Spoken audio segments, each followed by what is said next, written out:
You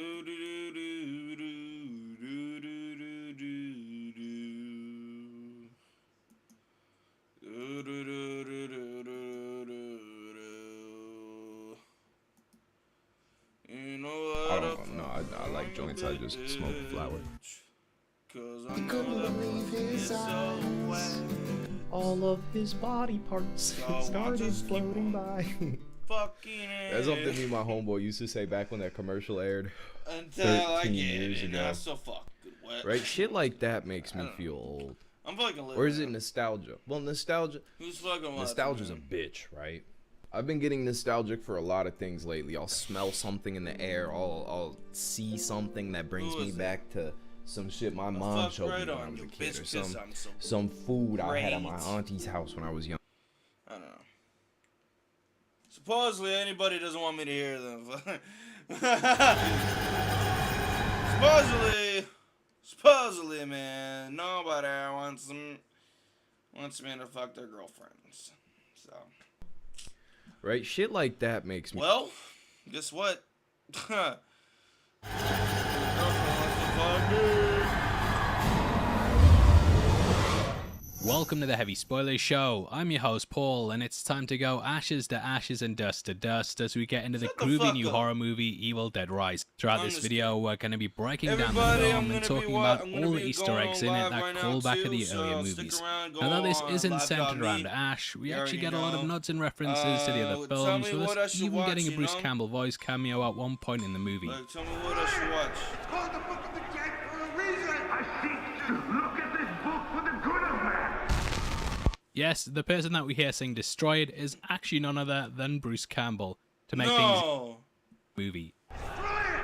It's called the Book of the Dead for a reason. I seek to look at this book for the good of man. Yes, the person that we hear saying destroyed is actually none other than Bruce Campbell.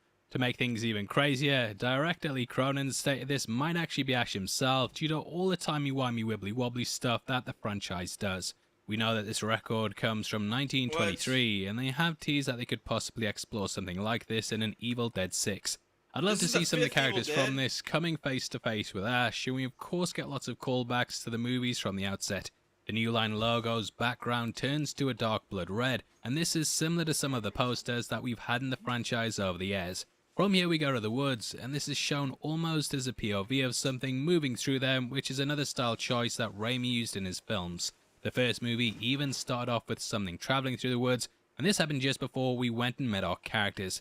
Now, whereas that had a more sinister side to it, this is a drone used to introduce us to Teresa. However, we get lots of points of view shots throughout the film, echoing how it was used originally. Now we catch Teresa reading Wuthering Heights, and this is later called out by Jessica, who recites passages from the book. He sobbed. Let me in. Let me in. Huge shoutouts to Game Ram for pointing out that this could be a callback to the first film, when we saw cards being counted psychically by Cheryl. 4 of hearts, 8 of spades. Of clubs!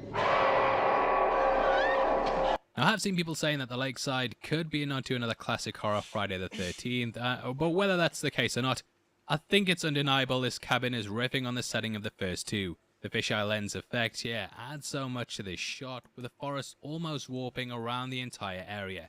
This is something we get in great effect later on with the peephole on the door carrying the same style, and when Danny exits the garage at roughly the 15-minute mark. The gate going up is framed in a reflection, and it adds to the idea that an evil eye is watching everything. Now the cabin itself looks like a pyramid, which were of course used as tombs by the pharaohs. It's such a creepy design for the location, and it just adds to the ominous feeling that's made worse by what happens with Jess. On the way though, we get some shots of flies stuck up, and this could be giving a nod to a little technique that Raimi used to use. Throughout the film, he added the sounds of flies buzzing to make the movies feel even more unnerving. This is something that Cronin does himself, with a nod to the flies also being added at the end of the credits. We can also catch an old clock up here too, which is likely a nod to the one from Evil Dead 2 that ends up bleeding. This too showed up in the remake as well, and seeing it here just adds to the iconography in the franchise. Anyway, after Jessica goes on the attack, we get her rising out of the water, mimicking the shot from Apocalypse Now. That movie had lots of symbolism related to Dante's Inferno and the 9 Circles of Hell, with it centering around a journey through the Vietnamese jungle. Either way, it's an awesome way to start the movie, and from here we jump back to the day before to see guitar technician Beth learning that she's pregnant. This carries on one of the key themes throughout the franchise, which is motherhood. We of course have this moment with Beth, all the stuff with Ellie, and beyond that, things which have happened with the other characters. Screen Rant pointed out that Ash's mother left his family before the events of the first film, and that Annie's mother Henrietta plays a big part in Evil Dead 2. The 2013 Evil Dead film also centered around the passing of Mia and David's mother, and it's sort of like poetry they write. Now from here, we watch as Beth visits her sister Ellie at the Monday Apartments, which is too framed to look like a pyramid due to the way the camera films it. We get a shot of it from a wider angle at the 15-minute mark, and can also see that the lamppost is set up to look like a crucifix. This is a reference to the crucifix that Ash stuck in the ground earlier in the franchise, and later on in the bank basement we see several of them laced throughout it. Now from here we're introduced to Ellie's kid Danny, Bridget and Cassie, which builds on the idea of siblings throughout the prior films. We've already talked about Mia and David, but the first film had Ash and his sister Cheryl. Mia and Cheryl were both the first ones to become Deadites in their respective movies, and looking at this film chronologically, Beth's sister Ellie is the first two. Now we get a nice bit of visual horror with Cassie cutting off a doll's head, which could be a reference to the beheading we witnessed at the lake and what we get at the end. YouTube's being funny with our videos at the moment, they keep demonetizing them.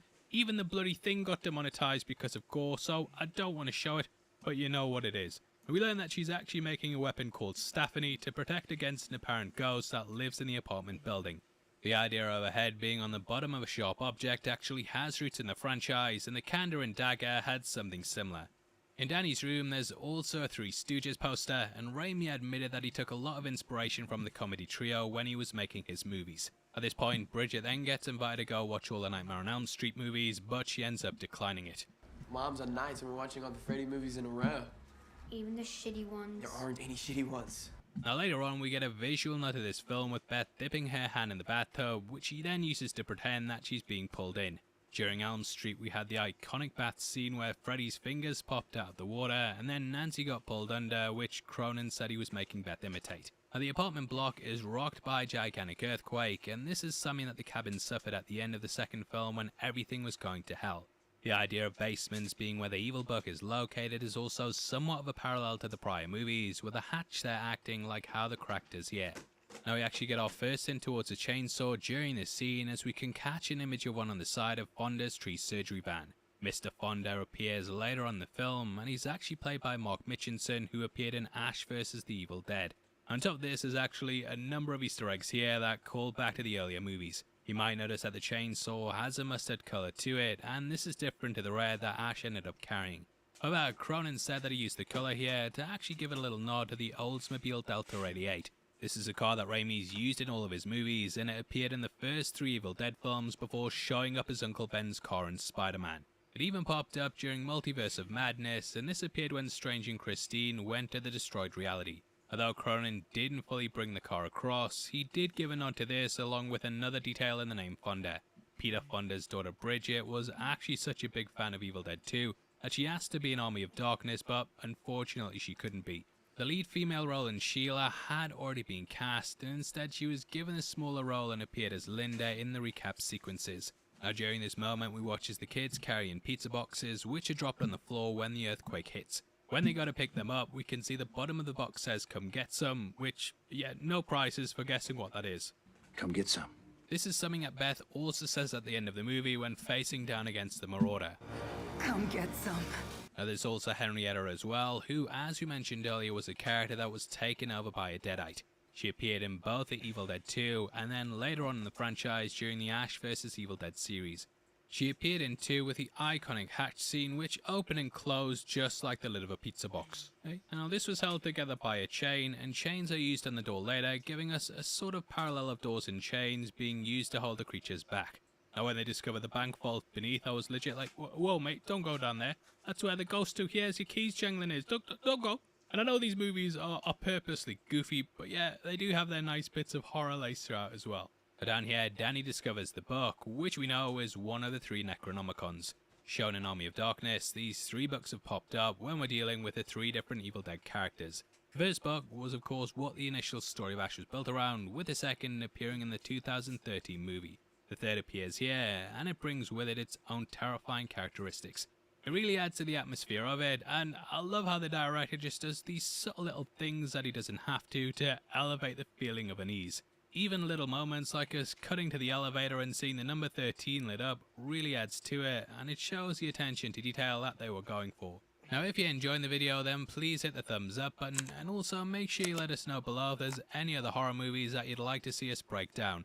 I'm really enjoying going back to the older movies like Aliens, The Thing, The Shining, so if that sounds like the sort of thing you're into, then make sure you hit the subscribe button. Anyway, the book is opened with blood, and the incantation is played on a record which calls back to the Evil Dead 2. In that, Ash played a recording by Professor Noby which unleashed the demons similar to what we get here. And that takes us into the elevator scene, which is a clear riff on the tree scene from earlier in the franchise. Not only do we get another POV shot, but we also get Ellie being strung up by wires similar to how branches were used in that prior film. Now Ellie seemingly dies and we get a fly crawling over her eyeball, which to me is similar to Westworld. She gets dumped in the bathtub, but she comes out reborn, and her climbing from the water is reminiscent of the start of the movie with Jessica at the cabin. Now in the hallway, she starts to attack the other residents and spits out an eyeball which lands in Jake's mouth. This is a callback to Evil Dead 2 in which we get a similar thing happening, and we also see Mr. Fonda busting out his boomstick. Both of the iconic weapons in the film are tied in with Fonda, with Beth getting her hands on it before moving on to the chainsaw. Anyway, at this point we get Ellie singing a haunting nursery rhyme which calls back to when Linda sang Ring Around the Rosies. Now they really go all out with everything and give us a moment that means I'll never look at a cheese grater in the same way again. Taking Bridget down, Ellie eventually manages to get into the apartment through the vents, which leads to one of the creepiest scenes in the movie. Depending on what the brightness on your TV is like, you might have to adjust it, but we can see Ellie sitting in the top corner as Beth listens to the records. We cut back and forth between this moment a couple of times in this scene, and later on she crawls out from this point before she makes her attack. She also says the line, I will swallow your soul. which is of course a callback to this moment. I'll swallow your soul! Now Danny passes away after being fatally wounded by Bridget, but at this moment we get this line by the Deadites. This riffs on this moment from Evil Dead 2. Dead by dawn. Dead by dawn. Dead by dawn. Dead by dawn. Dead by dawn. And it's just such a cool callback that made me cheer a bit when I saw it. Now inside the elevator we watch as it fills up with blood, which is a callback to mine and our editor Matt's favourite movie. That is The Shining, and it bursts open with the blood then gushing out of it, similar to the infamous scene from the horror classic. Now Matt runs a channel that breaks down lots of movies and TV shows as well over at Superhero Nexus, so definitely subscribe if you want to see more videos like this. Anyway, in the basement we finally get the chainsaw scene against the Marauder, along with that big wood chipper moment. With Fonda being a tree surgeon, it makes sense that he'd have this along with a chainsaw, which is a nice way to explain how it ended up in an LA apartment building. I also realise at this point that Beth's wearing a dark denim coloured dress, which is visually similar to the denim shirt that Ash wore in the original trilogy. This leads into that big wood chipper scene, which K-Comics on Reddit pointed out could be a nod to the scene from Fargo. This is used to kill the Marauder, and blood drains down out of the back of it, like what happens with Mia at the end of the 2013 movie. Beth and Cassie go off into an uncertain future, and we watch as Jessica's attacked upon leaving the building, setting up the opening of the film. Also, I think with Beth being called a groupie, that it might be a play on groovy to kill the Marauder, and blood drains, and we watch as Jessica's attacked upon leaving the building, setting up the opening of the film. What? Wait a minute.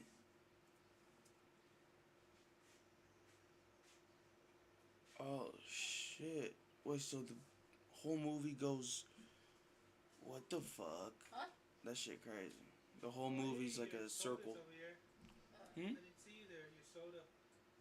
Oh, you got me. Oh, thank you. That shit crazy. Wait, what's it for? Like the Evil Dead movie. It's like, so the beginning. Oh, thank you, Dad. Oh, it's okay. Oh, batteries. Oh, it's okay. I'll go in the. I'll go in the living room. Yeah, so I guess. Yeah, it's like the opening scene is technically the ending. That shit crazy. Yeah, I heard that one's scary. For this one, well, it's not. Or like, It's not really that scary. It's just graphic. yeah. Some people get nervous on that, with all that blood, I guess. Yeah, that's true. But, at least it's modern. Those were cute videos. I saw this video. I saw this app. Said make a face. He's like, And, hey, it's 7, almost 8 o'clock. I know. I need to go. Did you guys eat? Over there? yeah, we ate like earlier. Want to get a BLT? I thought you ate. Dad can eat one time and he can eat again, you know what I mean? For like Goku. He's like a foodie, you know? Mm. We should do a mukbang channel. Actually, both of you guys should do a mukbang channel.